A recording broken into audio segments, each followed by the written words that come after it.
tuned to the Bottom Line Liberia 24/7.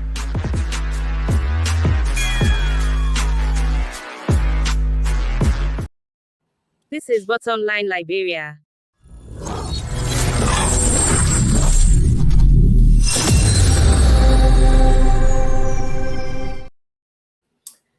Okay, ladies and gentlemen, we like to say welcome again to another fresh edition of the program, The Bottom Line. In fact, this is the last edition for the month of June 2023. So there is no more going to be Bottom Line Liberia for June. This is the last edition, and fortunately, it fell on the 30th of June. So we want to say thank you to all of you who have been following us and will continue to follow us. My name is Linford Goa, along with Jima Kamara, Mark Farr.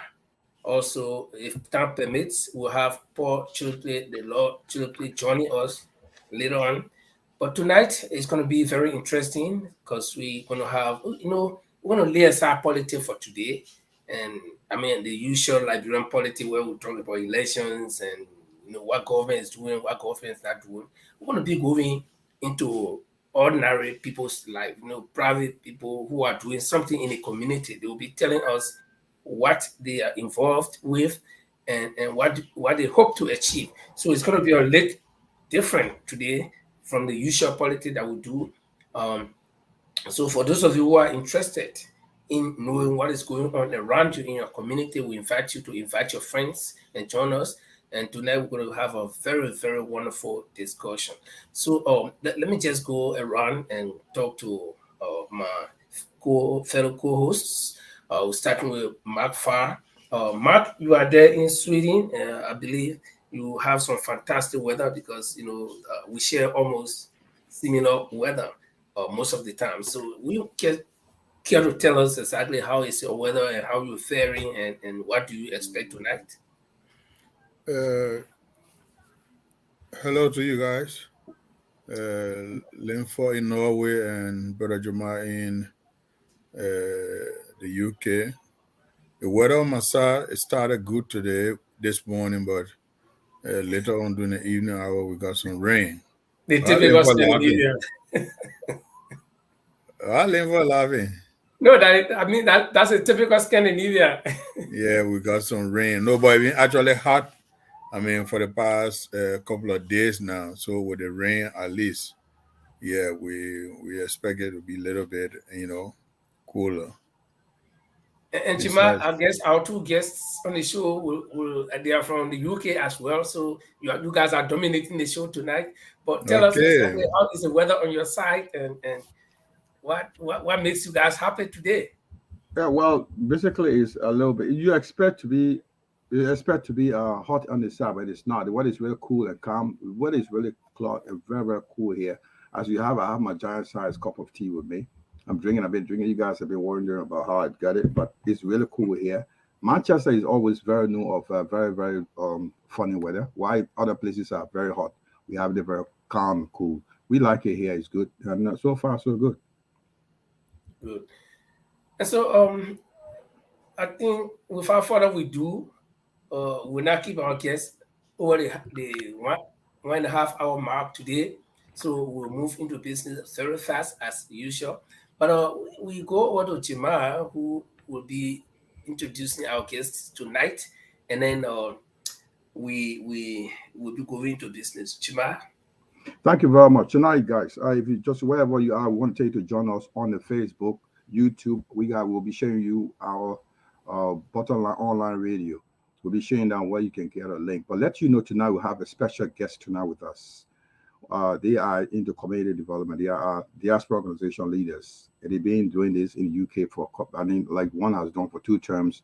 One has also done for 1 term. He went to the second. He's completed his first term. They're all involved into various projects here in the UK, also in Liberia.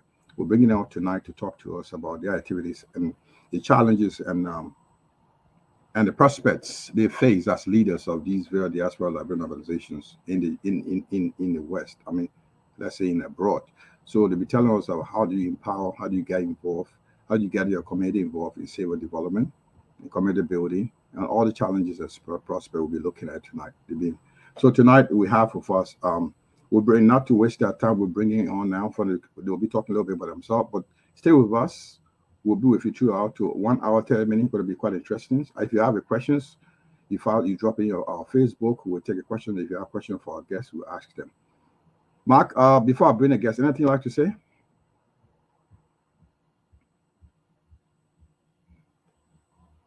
Are you okay, Mark? Do you hear you? We're not hearing you.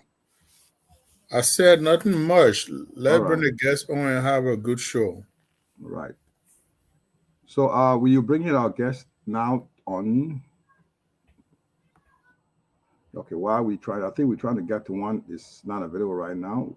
We have that's Brother Umaru Kroman. Welcome. Thank you very much. My greeting to yourself in the studio and all your audience that is watching you in the UK, across Liberia, and the entire universe. My greeting goes to everybody. All right. Before we have our other guests to show up. I think you have some is at the background. You'll be joining us very soon. Tell her what. Okay, that's more. Just more joining us. More welcome. More. That's more Sonny is one of the head. Would give them 2 minutes each to tell her which organization they had. Okay. And from there we'll go on with our various questions. I will start with Umar. Umar, tell us which organization you had and where is it based? Okay, like I said, greetings to everyone. Greetings to all of you in the studio and all your audience. My name is Umaru Kroma, and I'm based in Sheffield, in the United Kingdom. I'm currently the president for the Liberian Mandingo Organization within the United Kingdom. So it's referred to as LIMOC. That's what LIMOC stands for. And our organization is obviously, as the name suggests, the Liberian Mandingo. That's Mandingos from all across the UK. So we've got strong base of Mandingo jotted all across the nation. So our job involves liaising and connecting with everybody across the country, but all in the interest of the Mandingo community, but in supporting things back home in Liberia at large. Thank you. Right, thank you. I think we have Mo Sonny. He's just joining us. He's the bigger face here, the bigger fish as a guest. I think if you look at it compared to Umar, I don't want to go far to who you are. Tell us who you are. I know they know you are Mo Sonny and which organization you had and how long have you been doing this? Hi, everyone.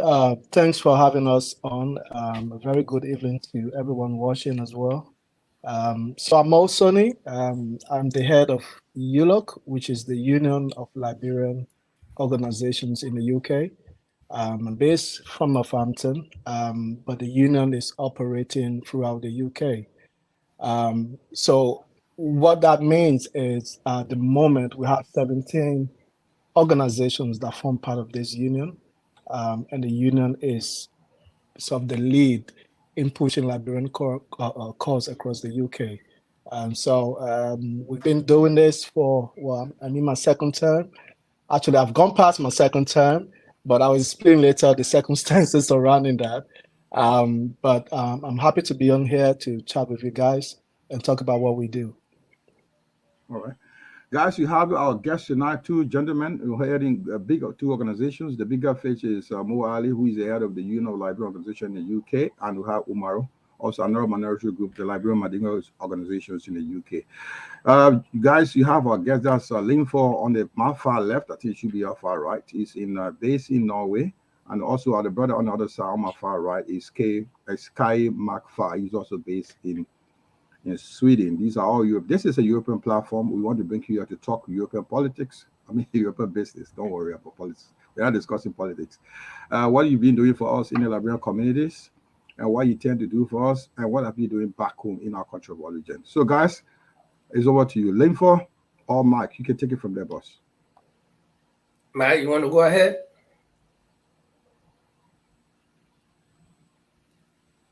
Mark is muted, I guess. Okay, Mark is a bit muted. Okay, so No, I said Linfor can go ahead. I'm writing something down. Okay. Okay. I just want to welcome both Umaru and Mo. I guess that's Mohammed. Okay. So you guys welcome. When I see you guys, I think about my days in the UK. So it's good to talk to people from back home. But let me say welcome to you guys, and I understand you guys had your Eid Mubarak, is that it? So I really don't know what it means, but they say it's the Abraham Day. So I want to congratulate you guys for going through that successfully. And Jima, we also want to congratulate you because I remember a couple of weeks back, it was tough on you every day. You were fasting, when you can't get oil, you tired, and like, here you go, have the picking. But on a serious note, guys, welcome to Bottom Line. This is where we discuss the issues. And fortunately for us tonight, we're not going to talk about politics. Man by nature is a political animal, though, but we're not going to be pressing anybody about politics and whatever. But if you think that there is anything about politics you want to talk, because we know we all are politicians, some kind of way, even in our houses. So you talk about Mo, this comes to you. You talk about you are heading all Liberian organizations in the UK. And I will be asking you questions based on my own experience as Secretary General of the Liberian organization, the biggest Liberian organization, or the umbrella Liberian organizations here in Norway. We have all of the smaller groups, and then we preside over them. And I know what we go through. So just tell me some of your challenges that you face as head of that, or those various groups in the UK. And I know it's not an easy thing. Everybody comes from some different background, different ideologies, different age groups, different organizations, so to speak, because they all have that. Those small organizations all have their own or not political, but social and other agenda. So how difficult or how easy has it been for you heading that group, and you were going past your second term? Thank you for that, Mr. Is it Gay? I'm trying to get the pronunciation of Mr. your Goe, surname. Gweh. Goe. Yeah. Goe. Thanks for that. It's been a challenge, and I think we came in 2019, and we had a very great inauguration ceremony in Northampton. We had the current Secretary General from EFLA even attended. And it was really brilliant. We came on board with that vigor and enthusiasm to carry on our community work. So just to give a little bit of background, prior to me stepping up onto the ULOC platform, I headed the Northampton group for 2 terms as well. So we sort of prepare ourselves for coming onto the bigger stage, if you like. There were several challenges, and I think primarily the first one was COVID-19, which came in March. I remember March 23rd, which is my daughter's birthday, was when we officially went into lockdown. And this was given 4 months after our inauguration. It was quite tough. So we sort of thought outside of the box. We use, as everyone did back then, online and Zoom platforms to engage with our community. And I think the most difficult thing is getting people together and engaging with our community. That was and has been the most difficult thing. Like you said, people have different social agendas, and each group has their own self-plan. But it's our task to be able to bring these groups together and support them. It was more about supporting than trying to sort of implement what you think is right. But it's engaging with the various groups, the various organizations, and supporting them in their little or however big ventures. And then we'll be able to achieve more because we will then have the support of the local groups. Good. Let me just follow up then, probably, or my colleague can come in.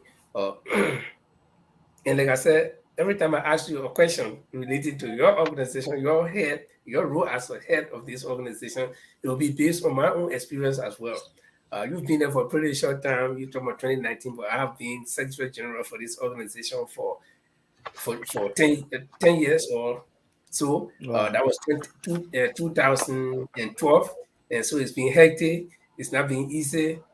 And let me ask you, what are some of the activities that you as Liberian groups in the UK are engaged in internally, meaning in the UK, or extending it to Liberia?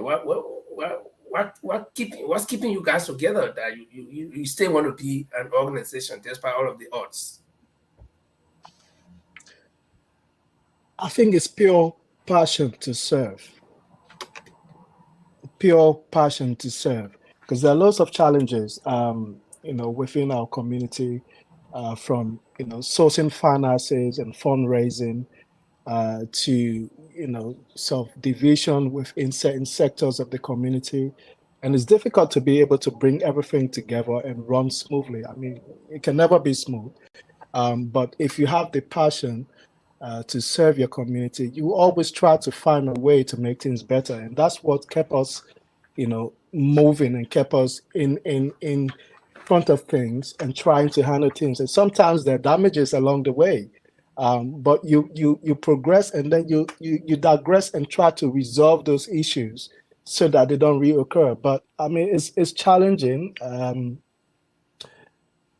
Last year we had a couple of really heated division within the community, but we've been working on that within different organizations, and we'll be trying to revamp other organizations that fall along the way, to go back, revisit, and see what their issues are. Like I said, engagement is really key. If you don't engage with the community, that passion and spirit within the community disappears so easily. And that's where, so we be steadfast in terms of getting engaged with people, encouraging people, because we have a vision that, our community should strive, regardless of what, bottlenecks we have. We should be able to strive, because we are now serving as example, especially in the diaspora, for the next generation coming up. And we want our culture and heritage to be integrated within the communities that we live in. So we have that passion to serve, and that's what kept us going. Right. Thank you very much. This question goes to you and Umaru. I think he's having some technical problem, but if he comes in, you basically answer the question. Mo, I want you to specifically tell us what you've done in terms of, I'm talking about tangible stuff, since you've been there for the almost 2 years, that we can lay on. Umaru, I hope you're picking from here. Your very organizations that have done. Let's give time. Umar doesn't have much time with us, so more if you want to give Umar some time to answer the question, you can pick it from him. Okay. I know you have limited. One of the challenges these diaspora organizations have is limited resources, like financial constraints, limited ability to implement programs, like you said, sourcing funds and stuff like that. I know you got a lot of programs that you want to do. Will you lay down and tell them what you guys have done in UK that we can say this is a tangible thing you guys have done? We can pick up. Umar, this is to you. Okay. Even though I've been having some technical problem, I've been following all the conversations so far. Thank you very much, Brother Jamel, for the question. Obviously, our terms with this community program usually is 2 years term. So when you start to set a long-term vision beyond the 2 years, it becomes really, really difficult. Ideally, you want it to be longer for you to implement one or two things. So whatever you do, you've got to be creative and sharp in doing things. So far, on a personal basis, some of the achievement that we've been able to put in place is creating some excitement within. I'm going to speak from the Madingo community point of view. We've created some exciting sort of activities, within the community. We were able to deal with some DJs from international areas, to come and perform for our people. At the mini, I'm collaborating with Mohammed. I'm sure there will be opportunity to go into that event a bit more detail. But with these things, with limited resources, you have to be creative, collaborate with other people. Obviously, Mo and myself coming together, combining our resources. That way, we know that we can create something exciting for the community. Whereas, obviously, we both of us being budget-wise smaller organization and all that, if you limit it to just one organization, these challenges become significant to the point where you might not be able to achieve anything. So yeah, these are some of the things we've been able to do. Okay. Yeah. But before Mark yeah. comes in, Mark, I want to give the chance to Mo to answer the question. Mark, please, you answer it. There's a two question. One question, I want Mo Sonny to answer the same question asked. Please, sorry about that, Mark. Mo, would you mind telling us what tangible can lay on as ULOC has done for the Liberian in the UK? I mean, when you talk about tangible, something we can show Pinga, this is the legacy Mo has left behind. You living in September, I understand. This is what Mo has done, and we can be proud of Mo. Mo has left a legacy for us. So that's what I'm trying to address. I mean, I do understand the tangible, but I think it's more what good has it been to the community, you know, if I can sort of put it in that light, because we are service organization. We are service organization, so we are rendering services to the community, you know, across the UK. Like I said, COVID, you know, hamper most of our plans, and after COVID, we try to reorganize and move things forward. But nevertheless, I'm quite pleased with maintain and the support across the UK from the various organizations on what we've achieved. In 2019, during the inauguration, we launched a project called Women to Girls, because I mentioned heritage earlier. One of the things that we found out with, you know, from speaking to people across the UK is the fact that our kids growing up here lose touch of our culture so easily, you know, and that project is meant to be able to transfer these skills and knowledge and tradition to the young women that are coming up. So the project was meant to have been launched in 2020, started in 2020, but then COVID broke out. We raised some funds, which we still have in our coffers for that project to carry on. But unfortunately, the key, you know, members for that project had left. So that is something that hopefully the next team can pick up and run with. We launched the Palaver Hut meeting. So Palaver Hut meeting is about engaging the community. We started that in November 2019, and we engaged with the embassy, a relationship that we sort of rebuilt, and they're big supporters of everything that we do. So the Palaver Hub meeting, we moved from city to city, plan a meeting, bring Liberians together, talk to them, hear what the issues are, and make sure we have representatives from the government there, because most of these issues also had to be linked with what's happening back in Liberia. So we've got a white paper put together in collaboration with the Liberian embassy that is to be presented to the government, come the next election, about our qualms, our issues, our concerns as Liberians living in the UK. So that was something that I think we continue to do and talk to people across the UK about their issues that they're having. We also developed some partnerships with some financial institutions where Liberians, if they are or organizations that are members of ULOC, will be able to source whether they want a small credit for the organization. Afasusu, I think I got the name right. If you can, excuse me, it's called Afasusu. Where they partner with us, where Liberians can come on board and be able to benefit from. It's a credit union, credit if you are members of ULOC. So that's another incentive of being a member of ULOC as well. And then during the COVID, we did some work in Liberia, as well as within the Northamptonshire County, and we were awarded community champions for our work during the COVID period. I can go on a bit more, but I want to allow others to come in with some questions, and we will touch on this more in more details of some of the achievements that we've had, and that's why I said perhaps not tangible, but servicing service rendered to the community in the UK and in Liberia. Mark? So Paul, welcome. Paul, welcome. Yeah, thank you guys. Welcome, Chairman Paul. Thank you all. Yeah. I got a few questions here, and Chairman Sonny, you're going to answer more because you are the head of the Liberian community, and my brother Kuma. And let me put small laughter in it because before I throw Kuma and Sonny in the fire. I mean, I get looking around you, just say you're expecting Duarte. So No, the message in the car. I mean, I'm looking around, say you're expecting the man must get to give my man. But anyway, guys, let's roll.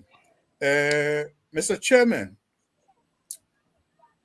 what are some of the services that the member have enjoyed under your leadership or that you have provided during your leadership?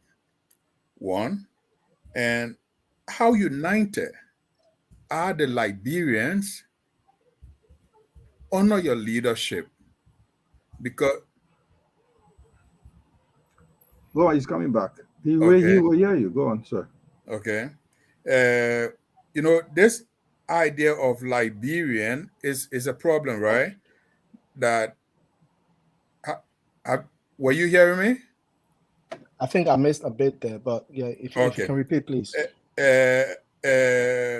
How united are the Liberian, or were you able to get the Liberian to be united under your leadership? Because we have this problem of coming together to create something, right?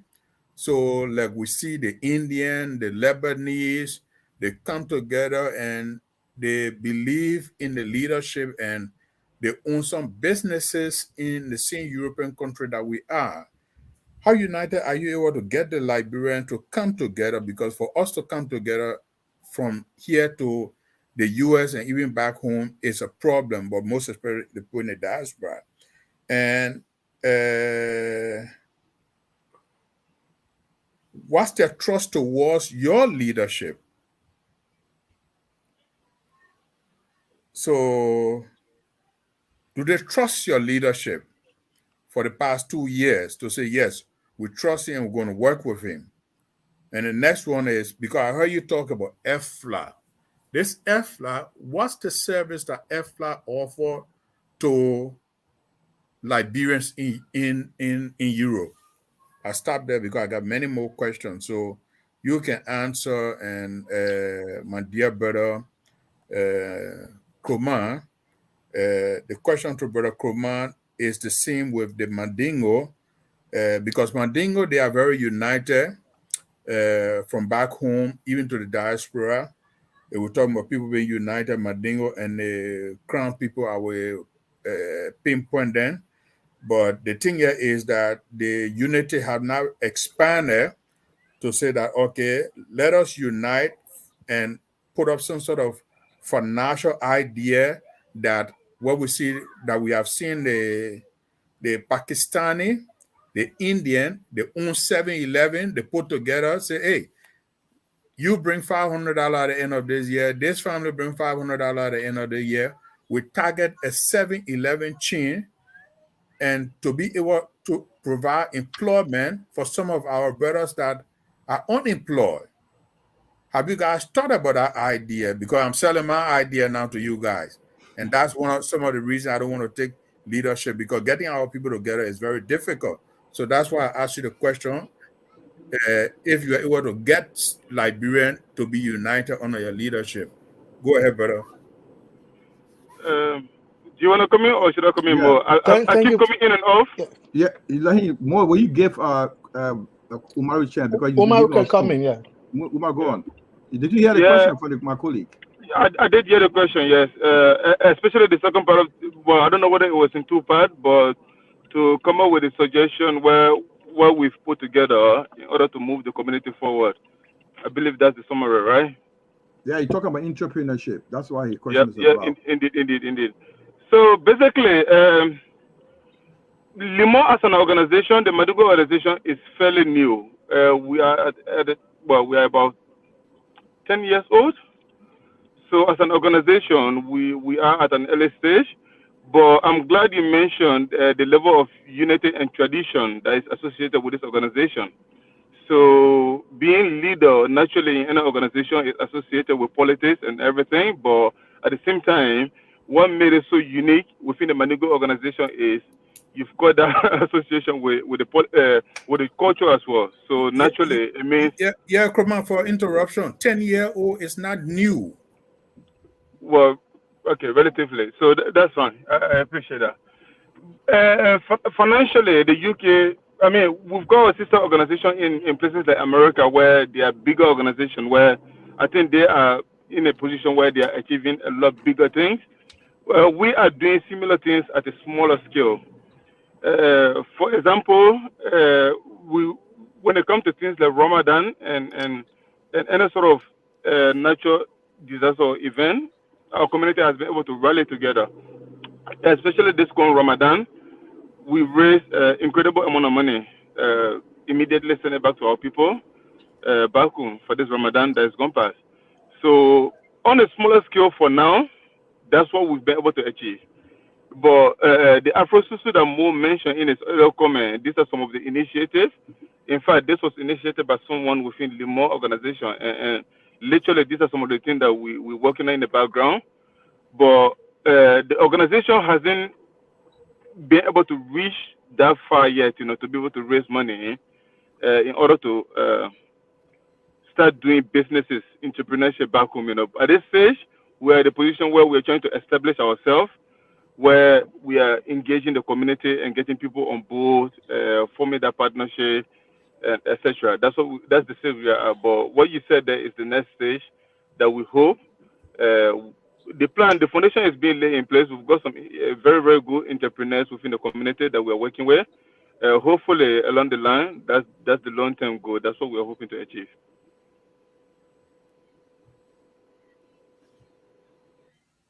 More?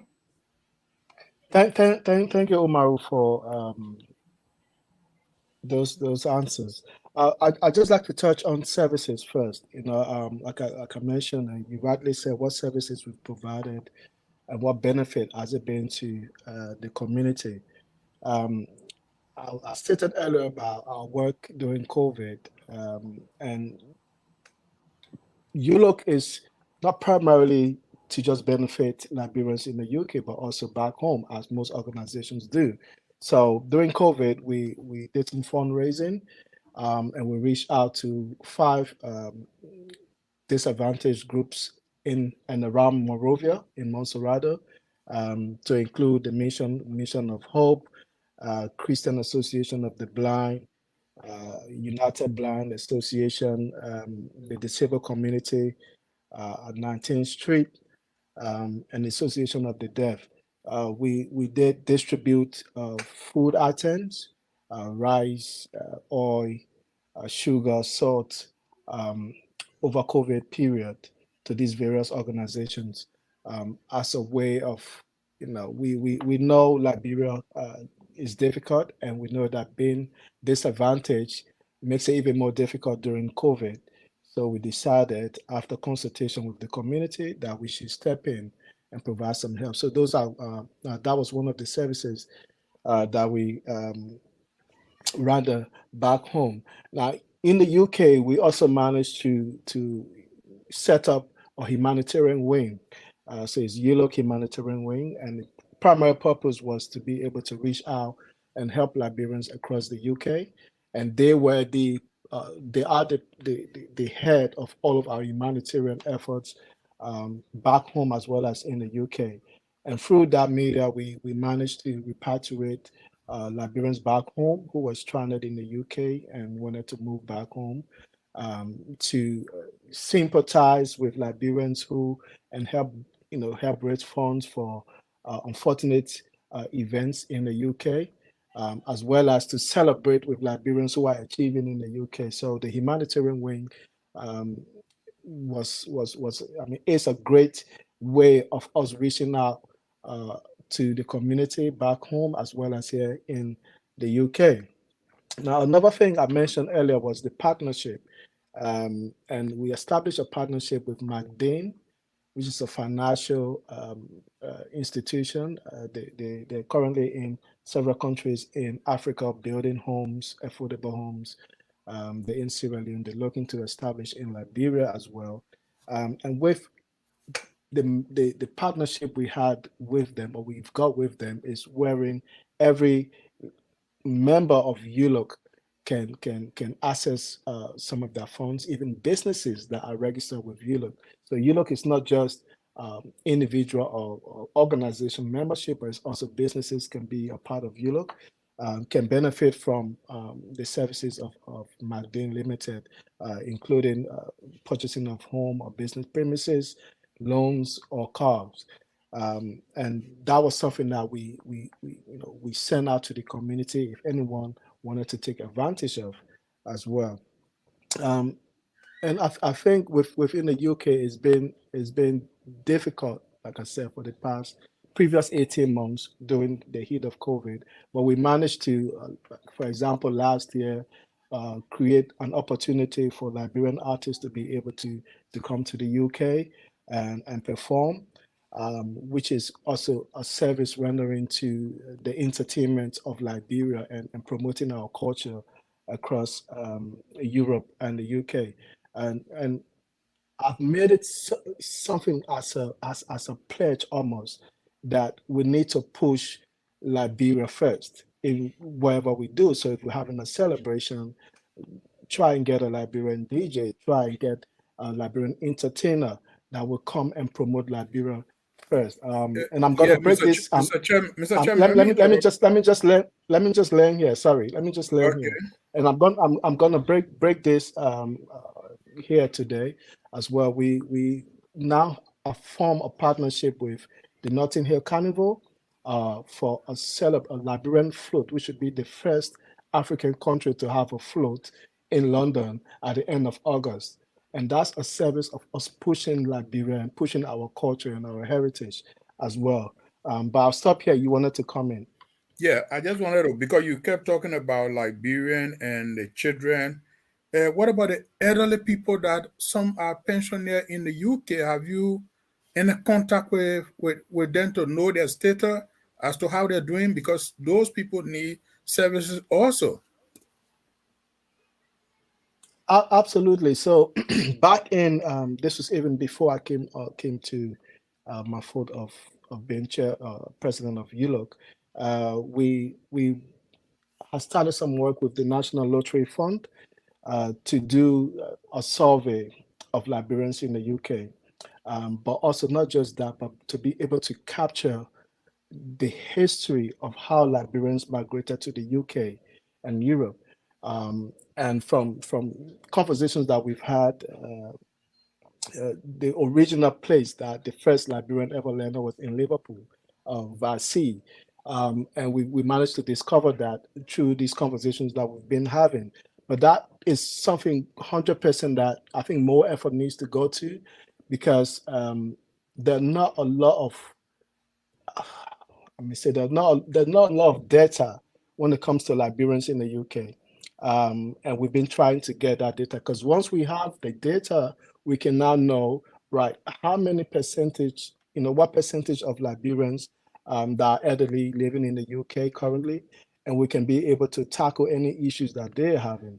But I think sourcing data for Liberians have been an issue, not just for my administration, but previous administrations before me. But why not you go through the Home Office? If you want to know how many Liberians live in the country, as the chairman representing the Liberian community, elected by the Liberian people, the power invested in you by the Liberian people, why can't you write a letter to the Home Office and ask them, hey, I am the head of the Liberian community in the entire UK, and I want to know how many Liberians live in the UK because of XYZ reason. Why can you guys send a letter to the Home Office? I've approached the Home Office. I'm in close tie with the head of the West African desk for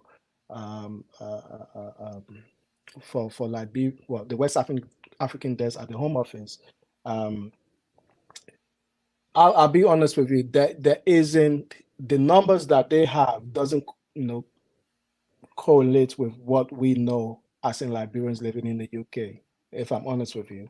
And that is another issue, which obviously has to do with, you know, immigration, all of that. But that's a separate issue. But we want to get to the bottom of this. And part of the Palava Hut goal was also going into these communities and finding out as well, as part of discussing what the issues are. How many Liberians do you know living in this area, you know, and getting those data on board. And I think we've achieved a lot in that light. But I wanted to touch on the trust issue and the sort of division. I think the fact that the community had asked Maintain to carry on for another 5 months sort of indicate that there's a high level of trust in our leadership. So that answers that, because we should have stepped down in March of this year, but they have asked us to carry it on to September, where elections will now be held, and a new team coming in. So I hope I touch on if not all, most of your points or your questions. But if you have any more, please, feel free to ask. Thank you, sir. I'll let my colleagues to come in.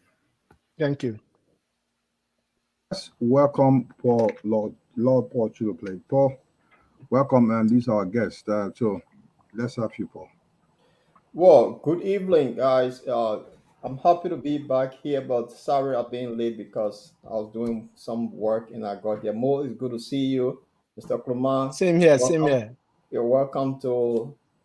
This is the European platform, the Bottom Line Discussion Live. It's good to see all of you. And well, Mo, to start with, there was some text message came in. It's a question somebody said that ULOG only comes once a year, July 26th, and after July 26th, people don't hear from you guys. So do you want to address that question first, that it's just a July 26th organization?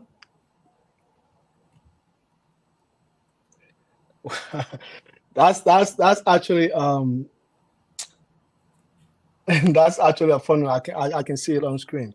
I think it's just based on what people's interests are. You know, we do call these Palava Hut meetings. We do try to remember ULOC is not the only organization in the UK. We do render support, and I mentioned that earlier, to other organizations, 17 of them that form part of ULOC throughout the year. So if ULOC is supporting an organization that is having, for example, last year when Limok was having its EAT program, ULOC was fully supportive of that. Nevertheless, we take ownership of that program because it's almost like my child having a program.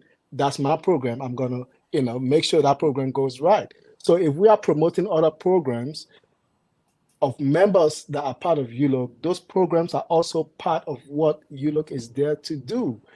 So it's not July 26 always gets the headline because it's a bigger platform. But we do try to do our best and support other organizations as well as stage some programs over the year. I mean, one thing that we've always, in fact, I started this with Lasso started it, and I came in personally, which is the social event, the beach trip every year. And even at the point where Lasso stopped, sort of organizing it, I still took that on and carried on even before I came to ULOC. And that was something that's something we still do, every year. So it's all about supporting the community. So it's not only about ULOC having a program every 3 months. There are other communities doing things that we all need to gather and support for and make sure that they succeed as well. Okay. Well, let me just follow up. It's good you brought up Lasso because it was under my administration when we started that beach outing. But since you guys been in operation, I know you support other communities.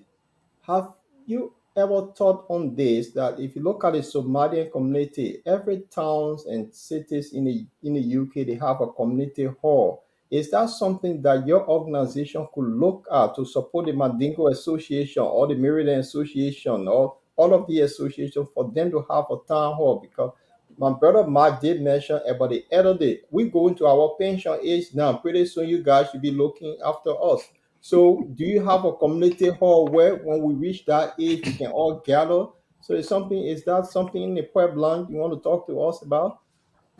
I mean, I do remember my self-campaign statement, and that was something that I touched on in the FAMTA while we're at the AGM. But to be frank with you, I think it's more of a capacity issue, and it's not just central to ULOC, but also the local organizations. So, for example, in 2011, 2012 in Northampton, I tried to push that for the Liberian to have a small community here. I'm quite versed in that area when it comes to community buildings, but there wasn't any available, and that's Can I comment on that to add to that more? In terms of having community hall, most mentioned about 17 communities under ULOC. If I can remember, some of the community involved only 10 people. So it's quite difficult for all of them to establish and have like a town hall for themselves, So you have places like Sheffield where the concentration is a lot higher. The council is almost working with the Sheffield Liberian community where they have a place dedicated to them. They have an established, almost like a Liberian people church. So that place has been established. This is where Liberian people do most of their activities in Sheffield. You've got bigger organizations like Limon where we are considering, this is in the pipeline, where we are, our biggest concentration is within Manchester, where Barajima is located. These are things in the pipeline where we are looking at actually financing and actually buying a place. So it depends on the size of the organization, on the nature as well. So it will be a lot harder for ULO they are overseeing so many little organizations. But the fact that there are some established ones, the bigger ones, are in a position where I'm sure Northampton might be able to do things like that, but it will be hard for every other areas and all these little organizations to be able to establish this kind of thing. Well, that's what we start at the minute. But Limor, Sheffield, and possibly Northampton, those bigger ones might be able to do those sort of things.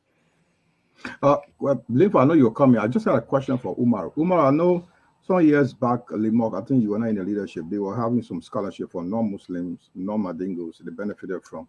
Is this because you said Liberian Madingo Association UK? Is anything that Limok is doing that non-Madingos, non-Muslims, Liberian in general will benefit from? Are they intend to benefit from? Are you working on something like that?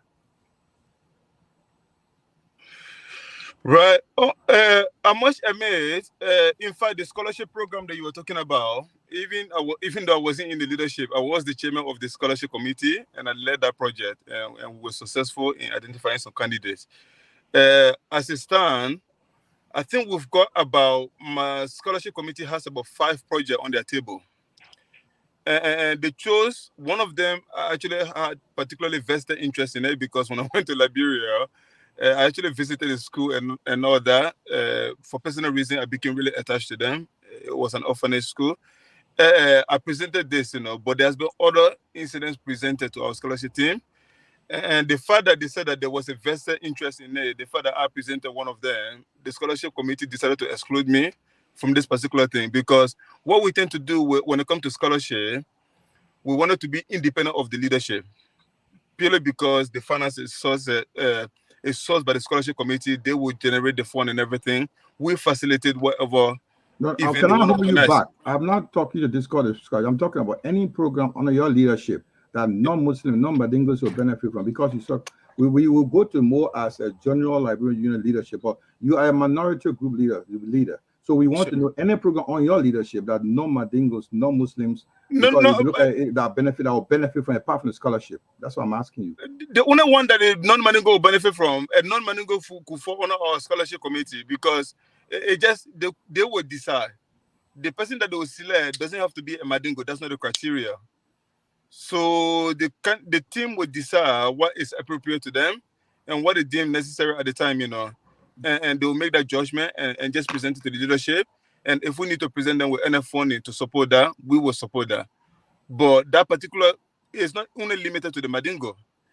And our effort has been to work with, obviously, not just the Mandingo organization. My leadership has had so many collaboration with all the other organizations, you know. In fact, the Reverend and his organization, in fact, that's what built the collaboration between myself and Mosoni.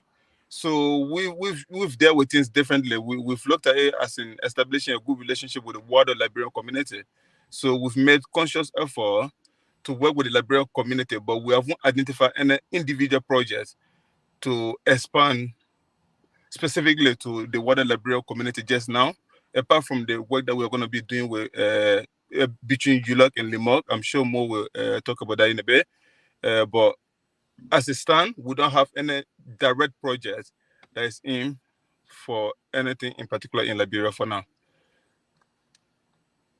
Therefore, Yeah, you know, as both Mo and Umaru were talking, I'm like following you and placing myself in a position. But let me ask. I haven't asked Mo. Mo, this question comes to you. You are. I hope Mo is hearing you. He's out of the screen.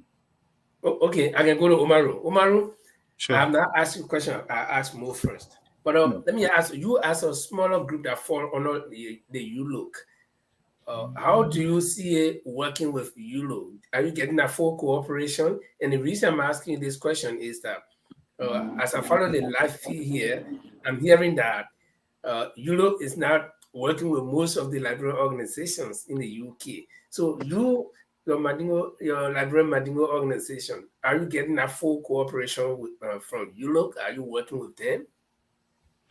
So right from the beginning, myself and Mo, we've aligned on so many things. I know Mo on a personal level. So naturally, our leadership coinciding together meant we had to work together. We came up with all this idea, and we've established this beautiful collaboration that we think might work, towards this July 26th. And like I said, I hope we will get to talk about that in a bit more detail.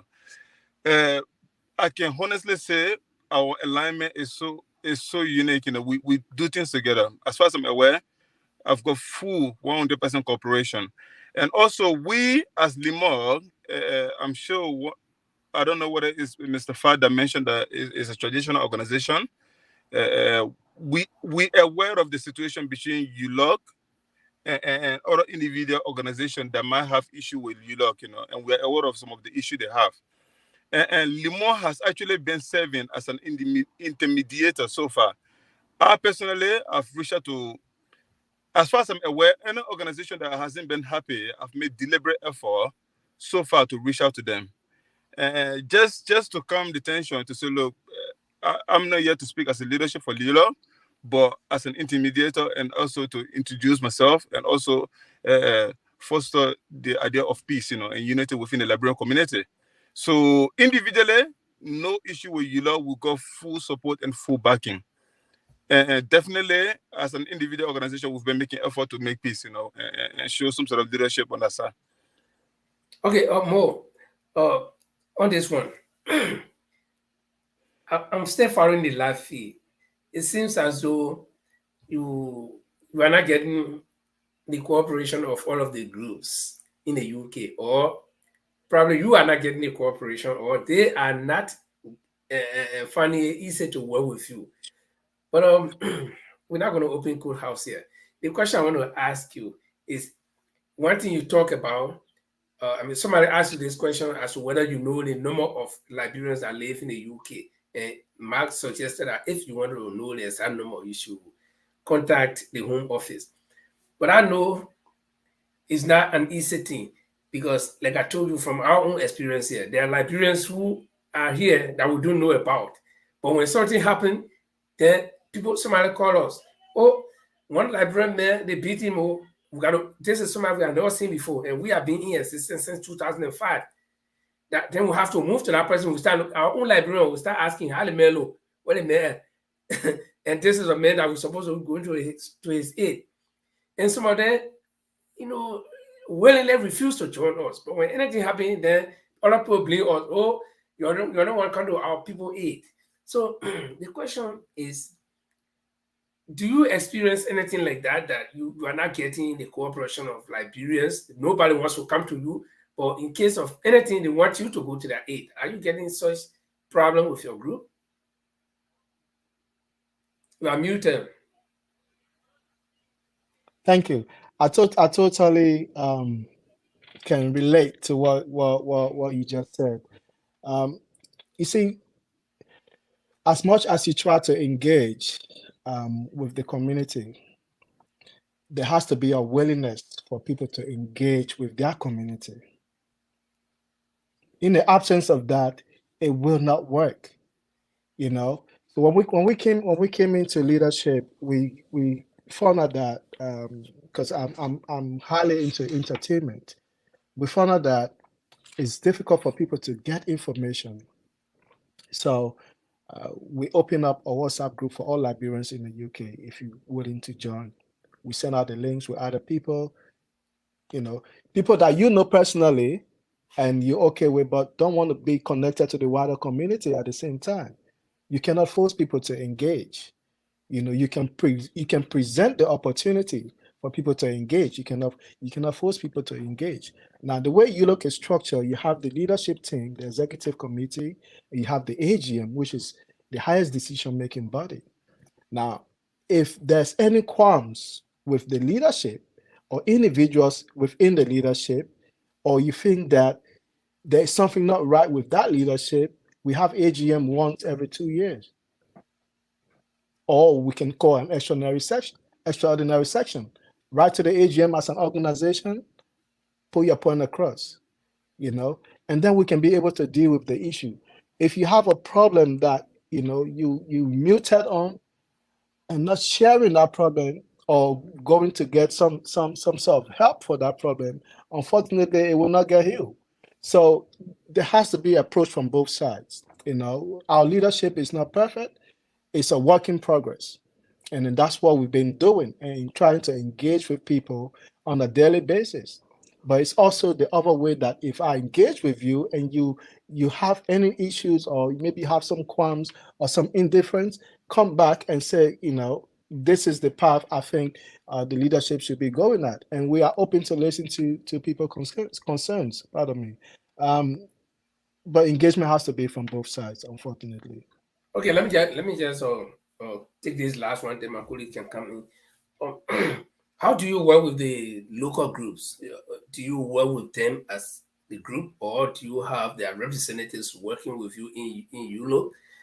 Because you cannot have all members of let's say if you have a group in Manchester, London, and they all fall under you, it'd be difficult to always work with the entire group. Probably you will have the leadership represented on your executive committee, or how you communicate with them. So how do you do that? So we formed also a Europe leadership team, if you like.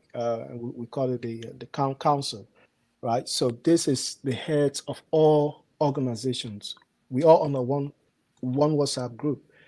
So if it makes it easier to communicate. You can get hold of. I'm in that group. My secretary is also in the group.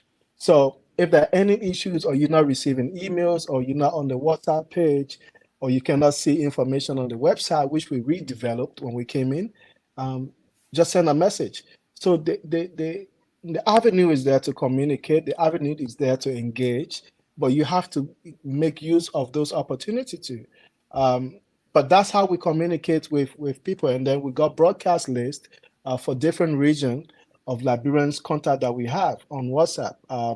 And I'm sure Mr. Cholople, if he still has my number saved, does receive these spam messages here and there once in a while when there's something going on, there's some information that we need to share. And that's how we try to get the information out, but also keep the community engaged with ULOC. Thank you. Thank you. Yeah. Jamal, you want to come? Okay. I have a question. My question now, one question and few will follow. I asked you about EFLA, right? And you did not elaborate on EFLA. what are the services that you people get from EFLA? And why are you people,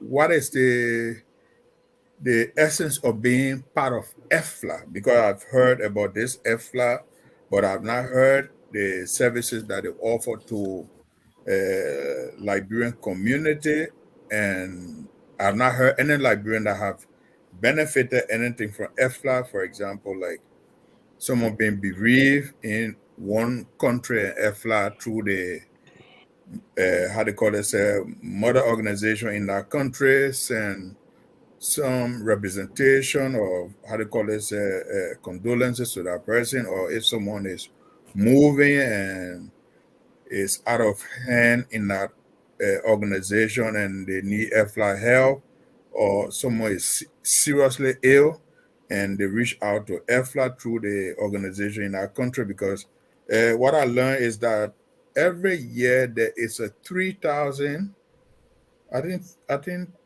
3,000 something. You can correct me if I'm wrong, but some money being paid to EFLA by all the organization in Europe here. And why is that money? And what is that money going towards? Right.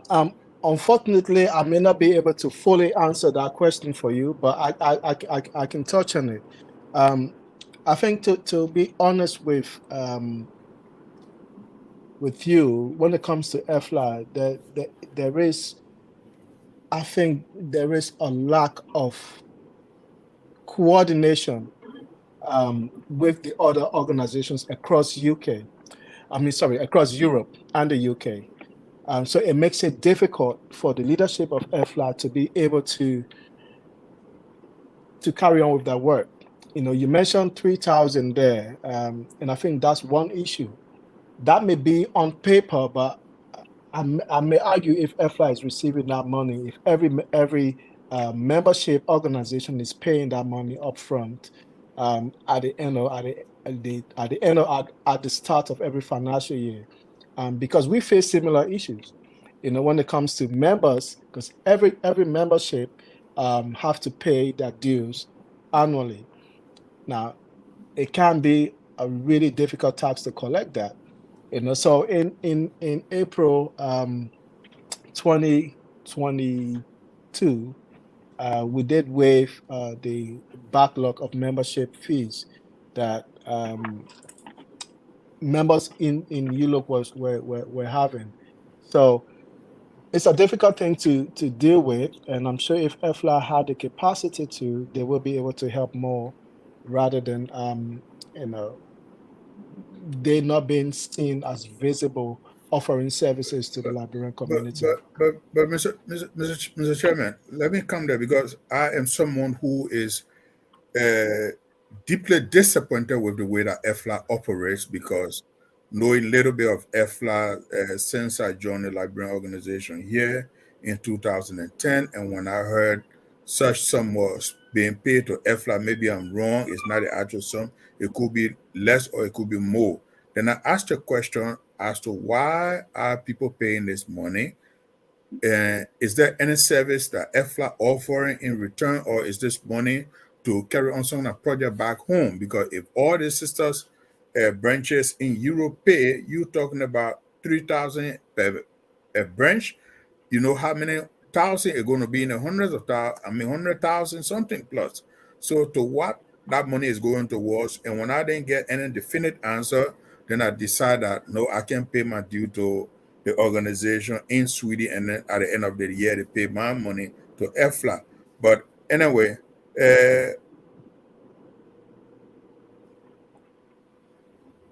coming to this same EFLA, why are you part of EFLA and you don't know as to the function of EFLA? Why are you part of EFLA? Have you not raised the question that, okay, since the organization EFLA has, structural issue problem, then we deem it not necessary until EFLA can put their books in order? So I take a different approach to that. Okay. in terms of what you're suggesting. So if EFLA has, quote unquote, a structural operational issue, then we should be part of the solution rather than stepping back and saying, well, EFLA can sort it out themselves, because EFLA is about the membership, not the leadership, right? So the members need to come together. I had a conversation with one of our brothers from Norway, who I think is heading the celebrations committee for the July 26th of EFLA. And this was exactly some of the issues that we spoke about. I said that there needs to be more, I keep repeating, engagement. There needs to be more engagement and dialogue within the community in Europe and the UK. Because I remember again in 2020, we won the bid to host the EFLA celebrations in the UK. But because of COVID, obviously there wasn't any celebration. We did ours online. And since then, I think in 2019, there was a really vigor and energy, because it felt like a new beginning for EFLA. And then when COVID came, it took away that, so now, like, I can see that EFLA is sort of feeding on bits and pieces to continue to operate. But I think the figure you've calculated there, I know for sure we don't pay 3,000 annually. I think it's about 60 euros annually that membership pay to EFLA, so member organizations, not 3,000. Look, we need to be a part of the solution, is what I would say. I think EFLA I think that there will be an AGM at the end of July. There needs to be more engagement. There needs to be probably maybe newer people coming on board to revamp the organization, because it's a federation of organizations across Europe. It should be the strongest organization in the diaspora, which isn't the case as we speak, unfortunately. But sometimes too, your approach towards issue, for example, can be a part of the problem too. Sorry, I missed the beginning of that. Yeah, I said sometimes the approach to issue also can be the part of the issue instead of being the solution. No, 100%. I 100% agree. But what I'm trying to say is we shouldn't step back because EFLA has some issue, but we should engage with EFLA as members and see how we can remedy these issues or these challenges and move things forward. Because it's only through open and frank dialogue. If the leadership is struggling, the leadership needs to come. Okay. Let's move on from there. Besides this, how they call this, a yearly meeting or convention from one place to another, from one country to another, is there an agenda for EFLA to say you guys meet twice a year?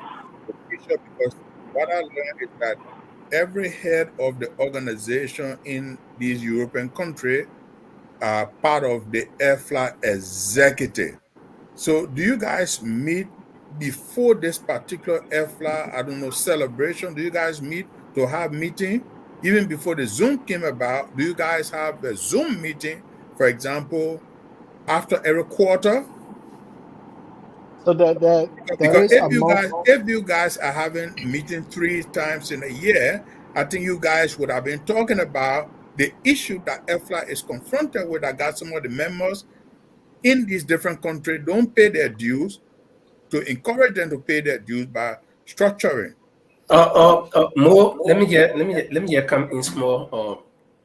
I'm not official of EFLA, but I'm a founding member of EFLA, and Mark made some allegations that maybe probably he has not been informed about it, that if some members of EFLA pass away or any Liberian pass away anywhere, right there in Sweden, when Jeremy Gaba passed away, EFLA was fully represented. No, that wasn't an allegation. I said, for example, if someone passed away, has EFLA been there? So I just trying to probably the word allegation is wrong, but I just want to make that clear.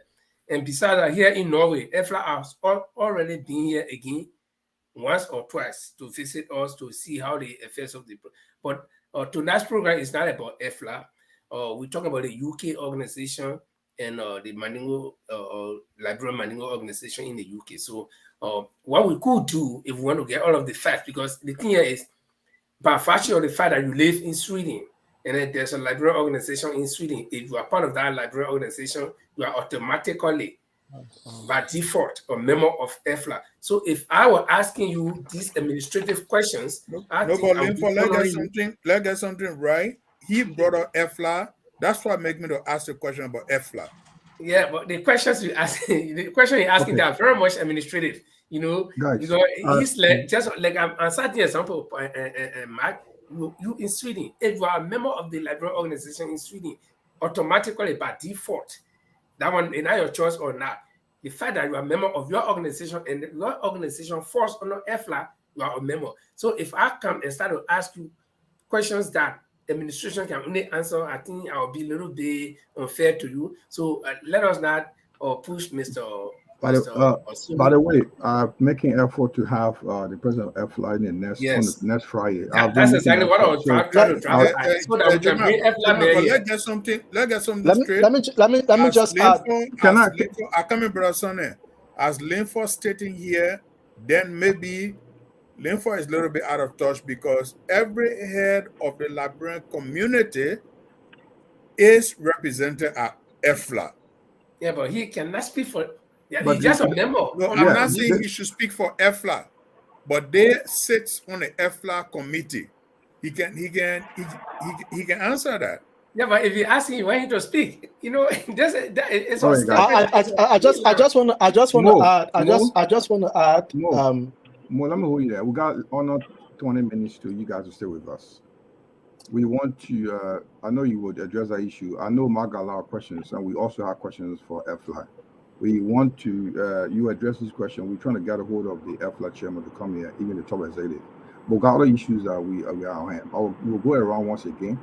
If you can mark him, or you can finalize on that, you can make a final comment on that EFLA issue, so we can go other issues. I think you got major projects coming up in UK very soon, so we want to talk about that. And also, we thought that you guys have fragmented community here in the UK. The other issues, we might talk about that. He was a chairman. chairman negotiating on mediating something. But however, you want to talk on our EFLA issues, or Mark spoke about. Can you clarify that? Then we can move on, please. I just wanted to add that EFLA has a monthly meeting, not quarterly. Monthly, I think it's the last Sunday of every month. EFLA meets. That's where membership from across Europe and the UK come and discuss issues that the leadership has outlined to be discussed. But on that note, I'll go back to you guys, the host, for further discussions. Paulo. Paul, you're muted. Thank you, guys. I'm patiently listening to the conversation, and I really joined in. I hope we have the EFLA guys here, because we've been part of EFLA for long, and I know EFLA did some work in Liberia regards to dual citizenship that we put a team together. So we hope to have EFLA leadership here in Dredden. How come today EFLA is not leading the way EFLA meant to go? So, and Jamal make that arrangement, let's have them here. Mo, there's allegation that have been around since I came back from Liberia, that the president, His Excellency George Manawia, is doing the king inauguration. We heard this story. I just want you to clarify that $10,000 were given to the community, and if so, where was that money for?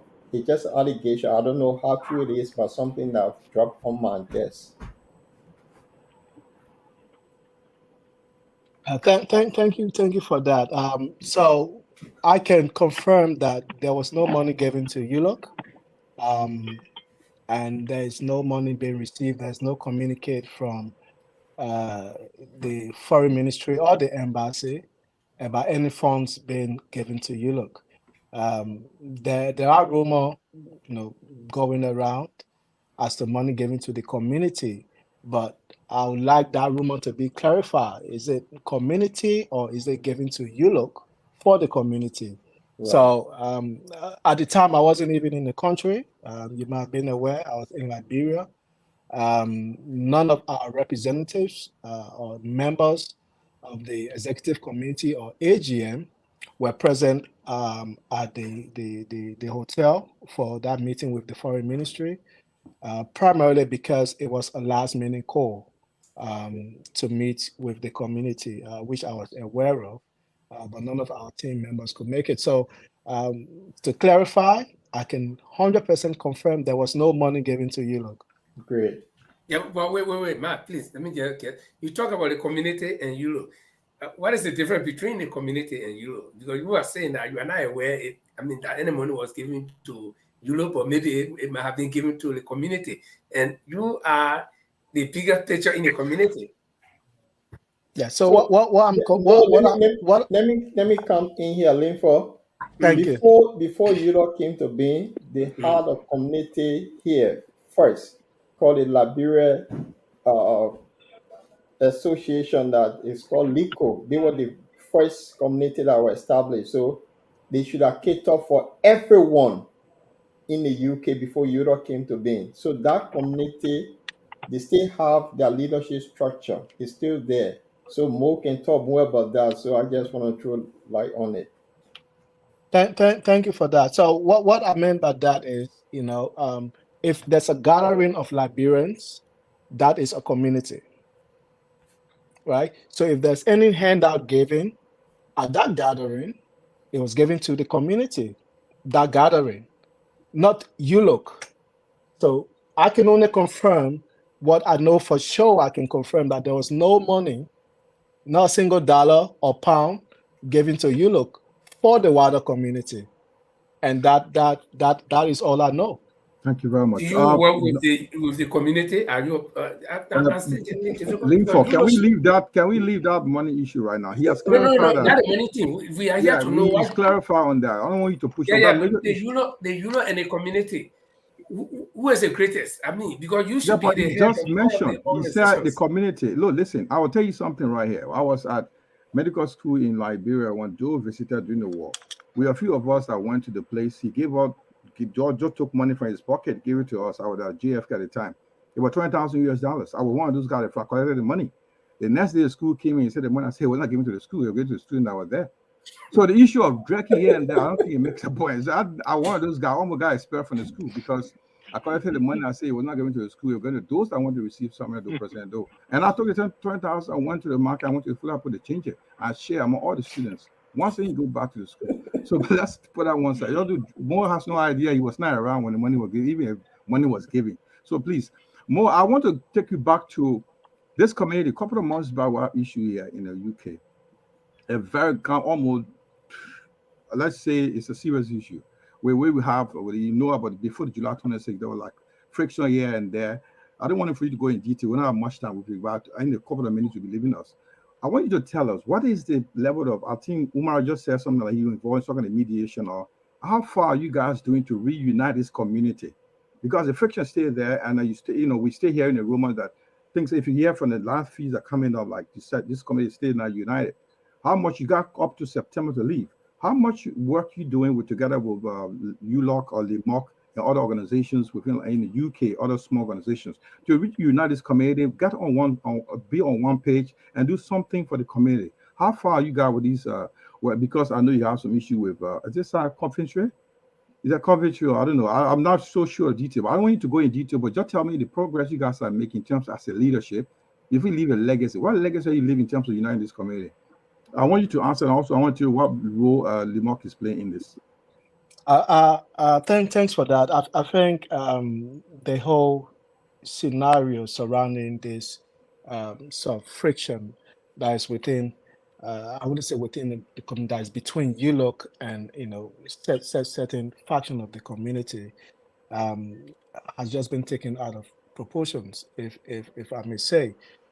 We've made, since obviously the July 26 celebrations last year, we've made numerous efforts, and we are still making efforts to bring the community back together, because that was something that we strive when we came in to make sure was in place before we leave our leadership. And I can pledge that would be the case before the 2nd of September when I step down. Limok has been very instrumental. Pardon me. And they've been, even though they were aware of the situation, we didn't purposely ask Limok to step in, but they took it on themselves to say, we've got membership that are part of both teams, because it's pretty much two organizational sort of rigmarole, if you like, that's happening. And I think we need to, as Liberians, put aside our egos. Paul's known me for years now in the UK, and I'm the most peace-loving guy. I would kill a fly if it sits on my food, but besides that, I wouldn't. So there's no reason for my organization and community that I lead. No, listen, can I hold you a little bit? I just want you to be straightforward with us here.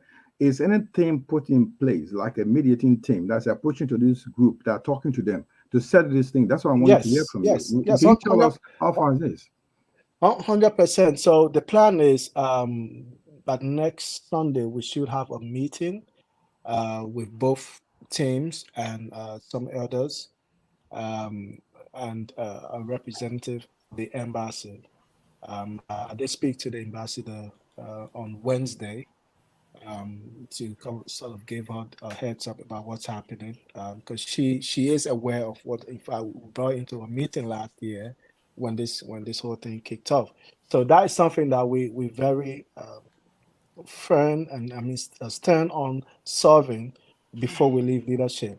The elders in the community who are happy and willing to also step in, like I said, Limok is also playing a role in that.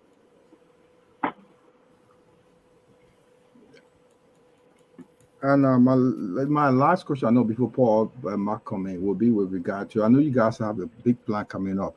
Can you tell us what you're planning for the July 26th? And I know we have next 10 minutes to go through them. My guys will take you around. That's the one, just the last thing. Tell us what you plan for 26. I know you guys have something big package for Liberia in the UK, and you tell us why. I think Lima is part of this. You gotta tell why what we have awaiting us.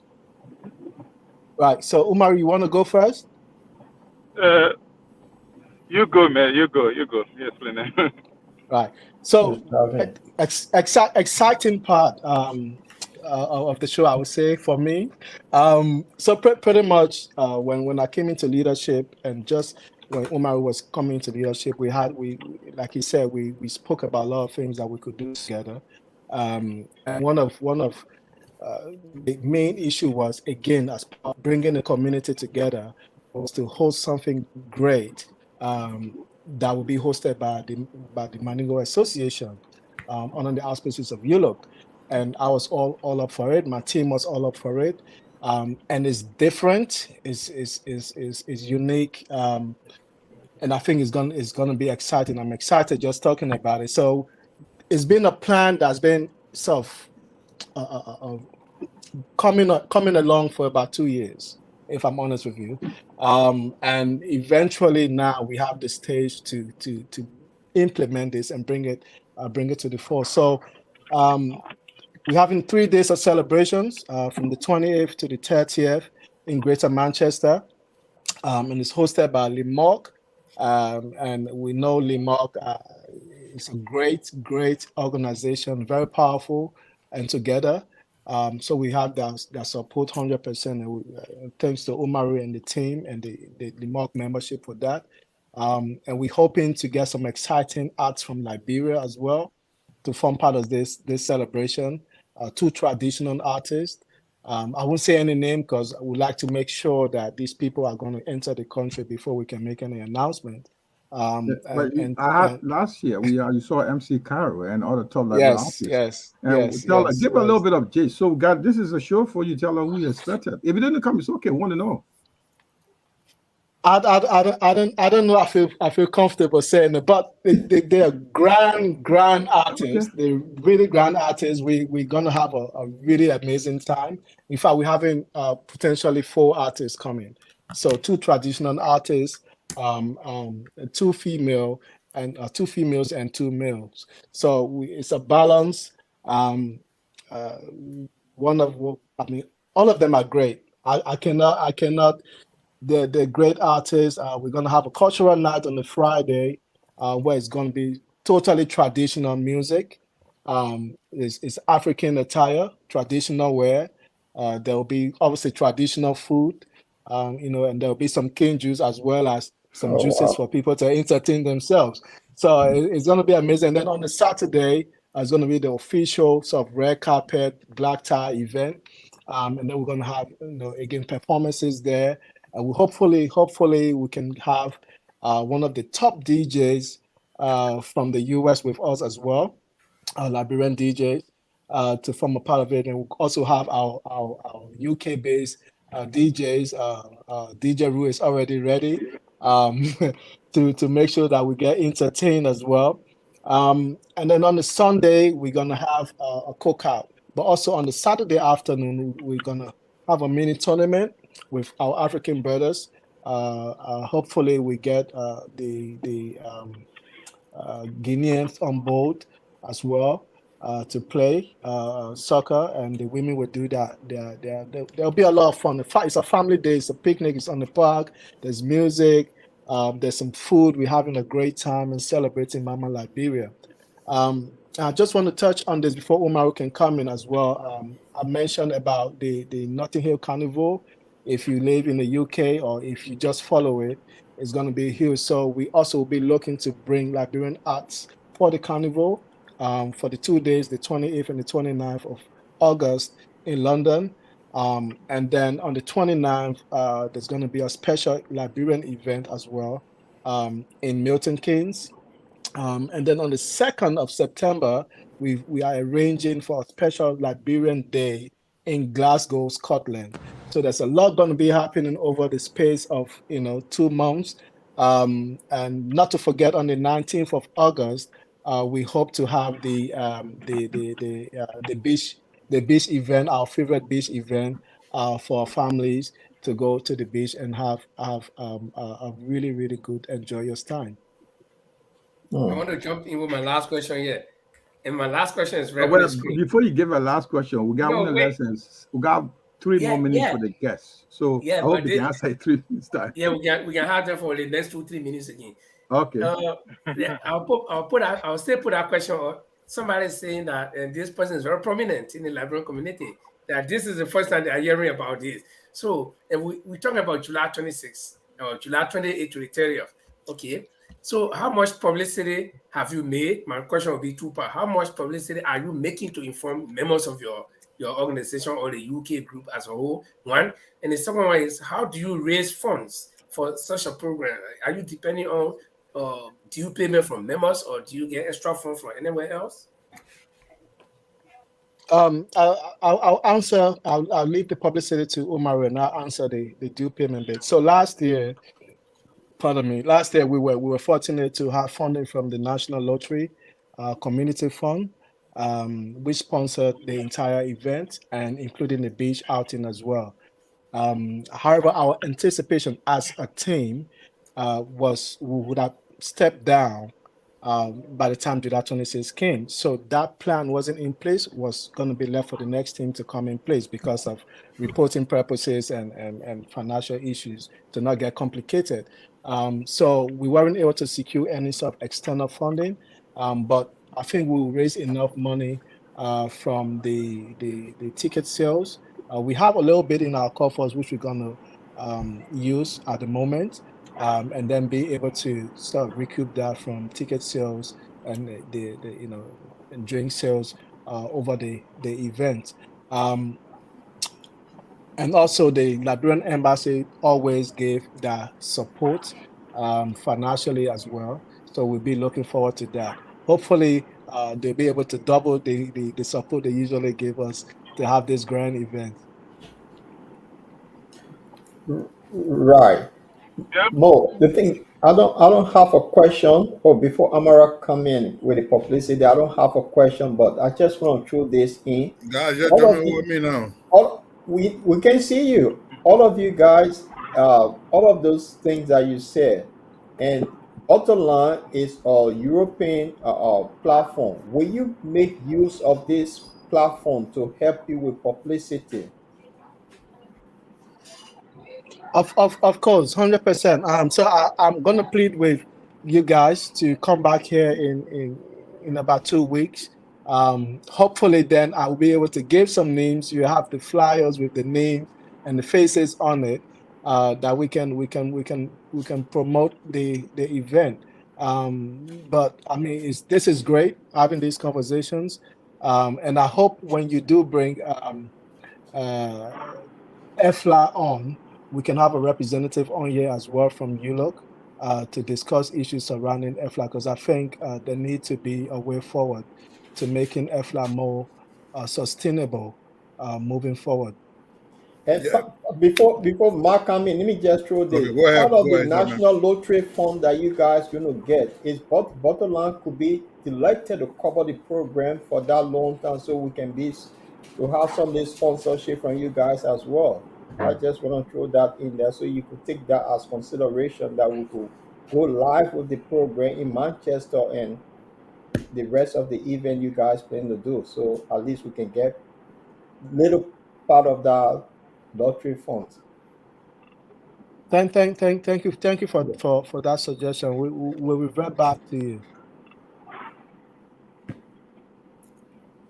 Yeah, it hurts me as a Liberian, and the other part is not strange to me, because the only group of Liberians that I know that ever came together, for example, the literate ones or those were the Susu people in Liberia. That's the only people I know that come together easily. The Susu come at the end of the month, they go to the Susu meeting. So that they got clash. What? So that they got clash. Yeah, they clash doing their Susu stuff, but at the end of the year. But what I'm trying to say is that there is something wrong with we Liberians in coming together. But once you say it's a party or some kind of birthday somewhere, Liberians come from in the whole, like what we call Boko Boy. Yeah, they come from all in the Boko Boy here with their last clothes then. And this mentality, there's a brother who here who say I have personal problem with EFLA. No, I don't have personal problem with EFLA. But if you only value my money and you don't value my idea, then there's a clash right there. And what I suggest to you, my brother, as the head of the Liberian community, is that your Secretary General be in constant contact with the Liberian people through the social media. For example, at the end of every weekend, you send an electronic message that goes to everybody if you get their number. Don't give up. Or at the end of the month, if the low is too much, at the end of the month, like how we get these messages from the telephone company, right? They got millions of subscribers, but they send that message, everybody across the board, they get that message. So you do like that, people will feel encouraged that you are checking on them, that they are part of the community. These are some of the services you can offer to the Liberian people, and in return, one way or the other, you're going to win some of their hearts and soul. But I just want to say thank you, you guys, for coming on the Bottom Line and having this discussion. Thank you, Mark. Thank you very much. We will give that time to Umar to speak on the publicity, then we'll get around. Guys, are we sorry we go over our time? This is we'll go over like 5 minutes. We should be finishing. So Umar, talk to her about the publicity, about the event. Then we have your party saying my colleagues will be giving a last comment, and we can finish if you mind. We gave an extra 5 minutes of your time. Is that okay? No problem. Thank you very much. Yeah. Can I just apologize throughout the program? I'm in the middle of something that I couldn't get out of. So I've been going on and off. You can see I was looking all over the place as I'm driving, as you can tell. So I'm really sorry. Yeah, it's fine. Been a bit disjointed. Most they're going to tell about the publicity. Yeah, the publicity is going on really, really well, especially within Limoges. We had to play at a low key, primarily because we anticipated that the leadership, Mo and his team, were not going to be there, like he mentioned. So we had to be careful how much information we gave out there. But in the meantime, we contacted key members within the Maduro organization, those that will help us promote the event at a larger scale. We made them aware a long time ago, and this event has been bubbling in the background. Okay, Secondly, Mo has been restricted from naming the artists, but unfortunately, we have to name some names, just to create the excitement within the Limo organization. That means some people has been desperate. They've been calling me on a regular basis. These are people that we know, our media gurus. These are people that go on Facebook Live on a regular basis. We know that these people are in the background and they're ready to support us with the publicity even further. But we have to be careful. Obviously, it requires application of visa and documents. So there's only so much we can do up to now. But the low-ski publicity, even you mentioned the Abraham Day. There was some event, so there was a massive publicity video going on in relation to this particular event coming up. We have to share that.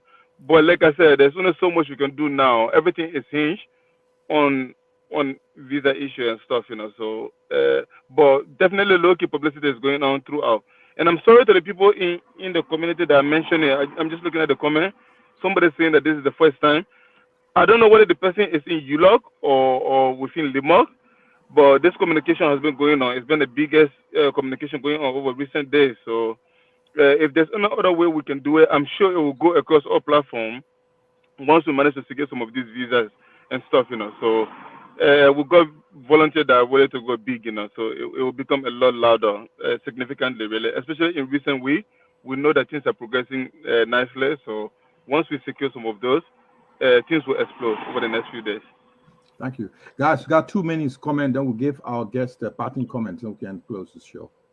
It goes to you, Linford. Let's take it from your end. As for me, I'm just closing now. I just want to say a big thank you to Mo and Brother Umaru. It's good to have you guys here for the very first time, but don't let this be the last time because especially you, Mo, you still have at least 2 months to step down. Probably you might be giving a term mandate, you don't know. And you, Umaru, you say your organization, you have a 2-year mandate, and who knows? They might say, okay, you did a good job, you can go another 2 more years. So you guys are welcome, and like Paul suggested, you can come here with your publicity for whatever you want to do. We are in the business to help you guys, and this is our team, the European team. So let all of us put our hands around it and make this platform grow. And we will not only be discussing politics here, we'll also discuss human interest that we're doing now and to relax that political tension.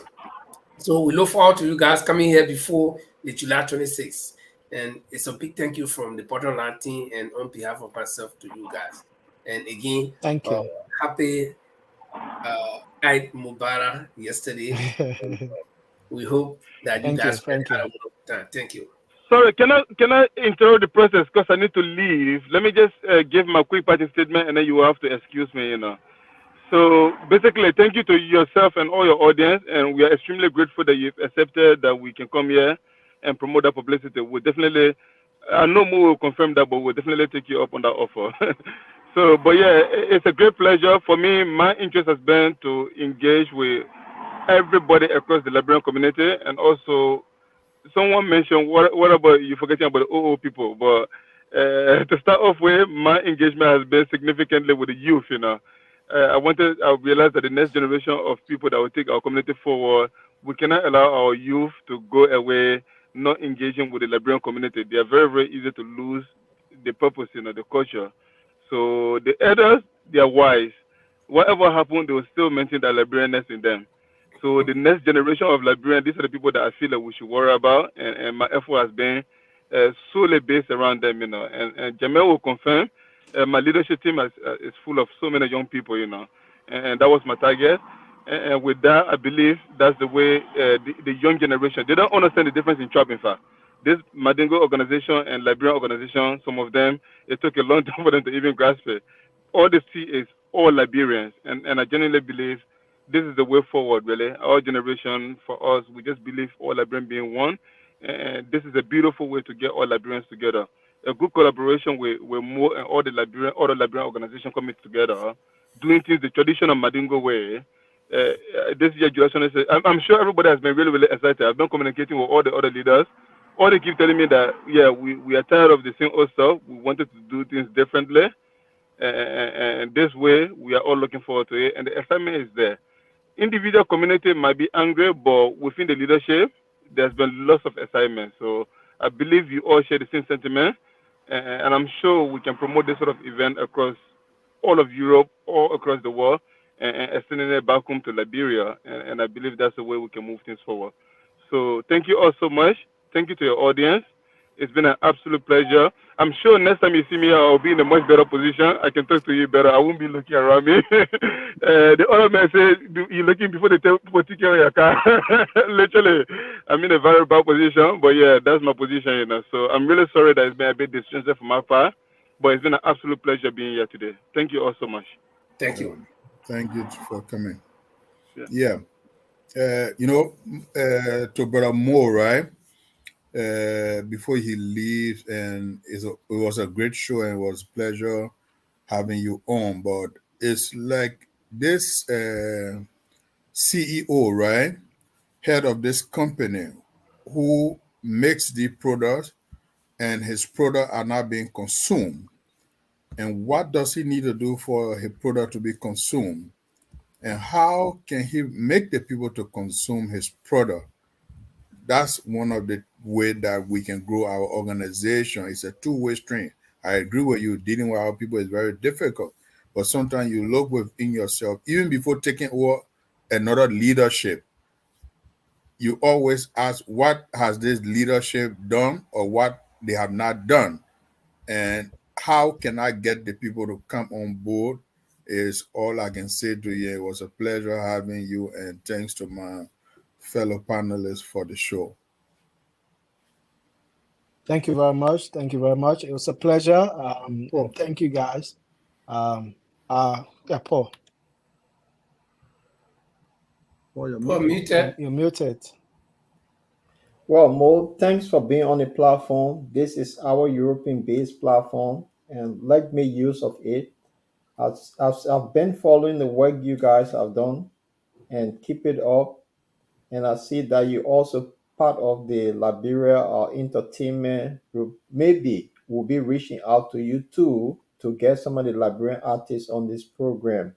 So thanks for the 100%. work that you've been doing, and it's good having you. And this shouldn't be your last time. So I just want to say thanks. Okay. Thank you. Yeah, this we give you the last floor to give your party comment. Well, thanks for honoring. When I called you guys upon, my colleagues asked me to invite your team. Now they are all part of. You see them. They have all different countries. Paul and myself in the UK. They are all committed. It's all about Liberia, promoting the idea of Liberia. We want to develop a sense where we all can discuss issues, disagree and agree as grown-ups. That's how it is. And you see, we're not angry here. We want to be honest when we're not angry. So my colleagues will ask questions. We will ask questions. It's about you want the questions that people are asking. That's the question we want to ask you. So we appreciate your coming, and together with Umaru, when you call him, you just consent immediately. There's no argument. You send your pictures. We really appreciate that, and we also want to work with you as a Liberian community to make sure we bring people that we need to explain to the community. We are in Europe. This is all European based. How do we relate to our people back in Liberia? What do we do for our people here? Two ways out. You got to work back home. You got to work here. So if we don't discuss the issues, have the dialogue, we don't get this going. So once again, on behalf of my team, like my colleagues have said, we thank you very much for honoring our invite, Chairman Soni. And thank you very much until the end of your time in September. We want to work with you again and see if we can do better. And we want you to have your parting comment if you like. Well, I'm not going to say much. It's been a pleasure being here. I want to thank you all for having me. And thanks for the invitation as well. We're definitely going to be here. I want to say to our communities, we need to look beyond what is right in front of us. We need to come together. We need to do things that will benefit not just us for now and our community for now, but what will benefit the community for the future. We're going to strive to make sure our community come together at every little opportunity we have. And I pledge that, I said that before, I pledge that we will be in one hand, one core, and one voice before we leave leadership in the UK.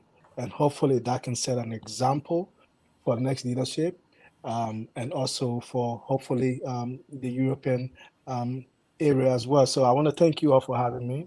was a pleasure. I really enjoyed the conversations. And yeah, hopefully we should be back soon. Okay. Thank you very much. Have a Thank you. pleasant evening. Yeah. Thank you. You too. Thank you. Yeah.